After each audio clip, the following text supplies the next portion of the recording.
Everyone I was in ICU with, I'm the only one who came out. I know. And I was the one who had the least odds of everyone. Everyone I was in HDU with, I'm the only one who came out. Oh my. When I moved to HDU now, I was moved at night. I woke up at like 3 a.m. or thought I woke up at 3 a.m. At 3 a.m., yeah. Because I always felt like there was so much movement in the ward. So, like the thing with HDU is usiku, it's a ward. Akuna private room, it's a ward. Mm-hmm. So they open the curtains to monitor your ninis, your vitals. Yeah. So I felt like there was so much movement. So now I say wamekuja na uniforms are blue, and I know guys are going to think I'm crazy because of this, but that particular night walikuja, there were like 3 guys in blue uniforms. Wakakuja na jeneza. Yeah, like brown with golden handles. I'll never forget. And they pitished it between me and the guy in the next bed. I was the only chick in HDU at that time. Okay, pitisha wakaiacha hapo. So I'm like, what's happening?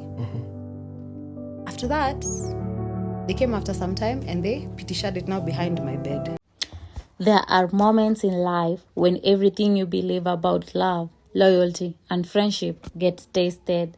Moments when people you trust disappear and strangers become your only hope. For Kenyan media personality KAMENE GORO, that moment came in an hospital bed.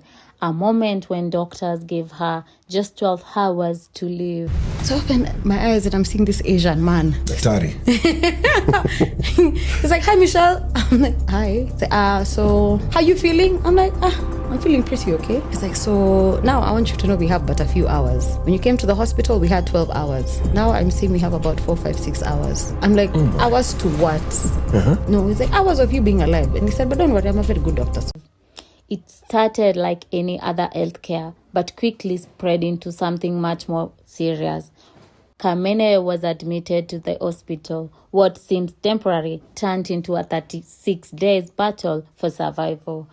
That days turned into nights. Machine replaced normal life, and before she knew it, she was moved to the intensive care unit, ICU, and place where life and death sit side by side. For you in your 11th hour. Okay. So shocked the people who would stand with you. I think if it wasn't for my small sister, legit I'd be dead. Then comes the moment that will change everything. KAMENE recalls waking up, weak, disoriented, only to be met by a doctor, a foraging voice, calm but heavy. A Russian doctor looked at her and told her something no one is ever prepared to hear. So I opened my eyes and I'm seeing this Asian man. Daktari. He's like, hi, Michelle. I'm like, hi. So how you feeling? I'm like, I'm feeling pretty okay. He's like, so now I want you to know we have but a few hours. When you came to the hospital, we had 12 hours. Now I'm seeing we have about 4, 5, 6 hours. I'm like, hours to what? No, he's like, hours of you being alive. And he said, but don't worry, I'm a very good doctor. The doctor said, hi, KAMENE. How are you feeling today? KAMENE responded, I'm good. What about you? The doctor said he was good. Then he proceeded to what he came to say. You have 12 hours to live. 12 hours? Not a week, not a day, just a half day between life and death. KAMENE was overwhelmed with shock and belief. For the first time, she truly realized that the life she has been taking for granted could be taken in just 12 hours.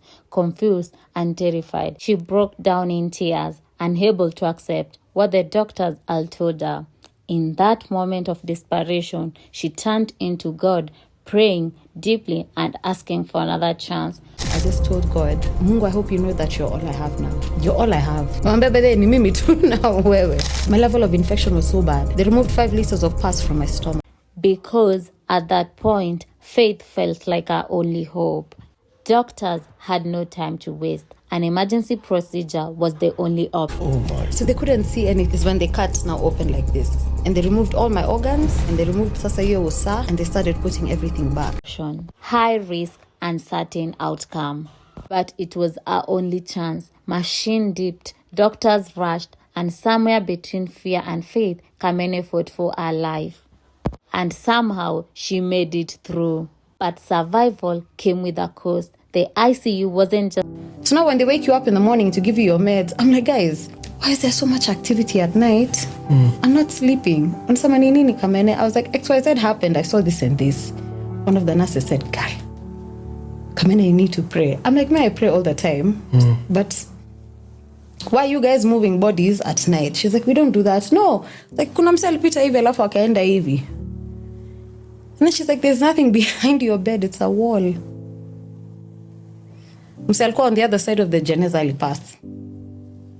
A place to heal. It was a place of loss. Kamene revealed something deeply painful. Many of patients she was admitted with did not make it out. One by one, they were gone. Beds empty, voice silence, until she was the only one left. Imagine waking up and realizing you are the only survivor. That kind of experience changed her forever. Everyone I was in ICU with, I'm the only one who came out. I know. And I was the one who had the least odds of everyone. Everyone I was in HDU with, I'm the only one who came out. Oh my. When I moved to HDU... But perhaps the most painful part wasn't the illness, it was the absence of people she expected to be there. Her husband, DJ Bass, was not by her side. Later, he explained it was too hard for him to see her in that condition.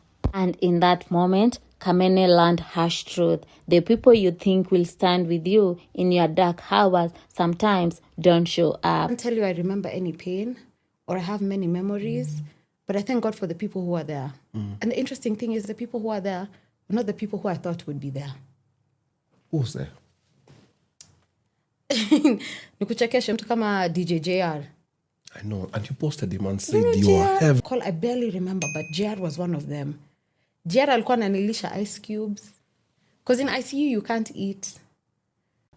Kamene fought for her life. Another battle was happening outside the ICU. Her mother, alone, desperate, trying to raise money for hospital bills. At one point, she even reached out to someone who owes Kamene money, hoping for help, but instead, she was blocked. In moments of crisis, people show you who they truly are. But not everyone disappeared. Kamene remembers waking up and seeing two faces who will never forget. Her mother, emotional but strong, and Kenyan media personality, Jalango. Of money. And she called him and said, my daughter is going to theater. She's in the ICU. Umsaka sama natuma do. After 15 minutes, I can block. Right there beside her, in a room full of confusion, they stayed. And sometimes that's all matters. Surviving death changed her. Kamene says that experience completely transformed her view on loyalty, relationship, and friendship. Everything became clear. She learned that not everyone who smiles with you stands with you. Not everyone who promised to stay always stays. But few who remained are everything she wanted. I'm really trying to understand that fact, why he wasn't there. Your husband wasn't there. Do what makes you happy. Value the people who value you. And I know you know the trash in your life. Drop that trash. Just be happy. Are you happy? Right now, stupid happy. 36 days in hospitals, 12 hours to live, one survival. This is not just a story of survival, it's a story of truth, because sometimes to come close to losing everything, to finally see what truly matters.